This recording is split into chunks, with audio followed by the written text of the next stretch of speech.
Muri Zimbabwe tasangana zvekare pachannel penyu paKulian TV patinokupakurirai nhau nezvinhu zvakasiyana siyana zvinonga zvichiitika. Nhasi nyaya ndiri kuuya nayo ndakakubatirai panapa inyaya iri kutenderera, nyaya iri kunetsa iri kuitika nevakomana veRBZ avo vari kubvumirana nekudonha kwemari yemuZimbabwe kana vari kubvumirana nekudonha kuri kuita zigi. Inyaya yekuti pamazuva adarika vakambobuda paitaurwa zvemari iyoyo vachisimbisa zvakanyanya, asi iko zvinezvi vakuona kuti mari iyi haingangosimbiswe nemuromo badzi, ivo vaimbotaura kuti yakasimbiswa negold. Saka nhasi panapa vari kubvumirana nekudonha kwayo zvemapercentage ari kuma 40 something ndo mapercentage avari kubvumirana nawo panapa. Ndiri kutarisa pari kunzi the Reserve Bank of Zimbabwe allowed the Zimbabwean dollar ZiG to depreciate by over 40% against the US dollar following weeks of mounting pressure on the currency. Since April, on Friday, the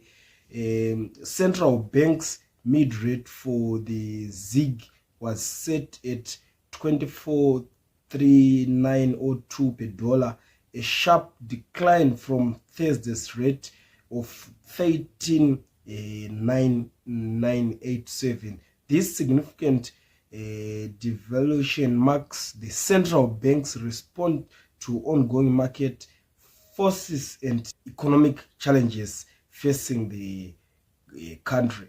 Saka ndo nyaya yacho pairiko zvinezvi, ndo zvinhu zviri kuitika kureva kuti panguva yavanenge vachigadzira chinhu ichi vakasimbisana zvakasimbisana, pamwe zvichida vaifunga kuti vanhu vachangovhunduka kuti pamwe imari nyowani yauya.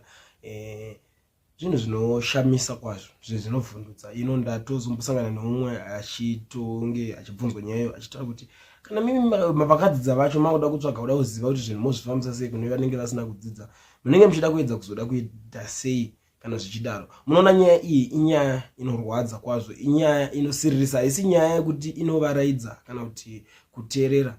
Inyaya inotorwadza nekuti unenge uchitoti mari yemunyika mako ndo chinhu chekuti munenge muchitotarisao kuti at least tinokwanisa kusara tine hazvo tinoshandisa mari yekunze kwenyika, but hazvizikanwi zvinoitika. Mangwana vanogonomuka vakuti hatichatodini mari yedu kuti munge muchiishandisa munyika menyu. Handi mazvona zvinhu zvinokuti zvinogona kubva zvotokonzeresa mamwe maproblems zvekare munyika yeZimbabwe. Saka zvinezvi vabvumirana nazvo kuti mari yacho yakangodonha yatongoendawo ndizvozvo, vabvumirana nazvo vasaenderana nazvo, ndo patave iko zvinezvi. Amen. Munoona sei nyaya yemhuri yeZimbabwe iri kuitika. Nakuti ndidarike nepanapa it's an update yekuzivisana zvinhu zvinenge zviripo paground kutira kuti mugozongogara muchiziva panenge pakunyatsotangira dzimwe nyaya dzizhinji dziri kutaurika idzi dzese nedzimwe nyaya dziri loading dzangosara mbichana kuti dzitaurike.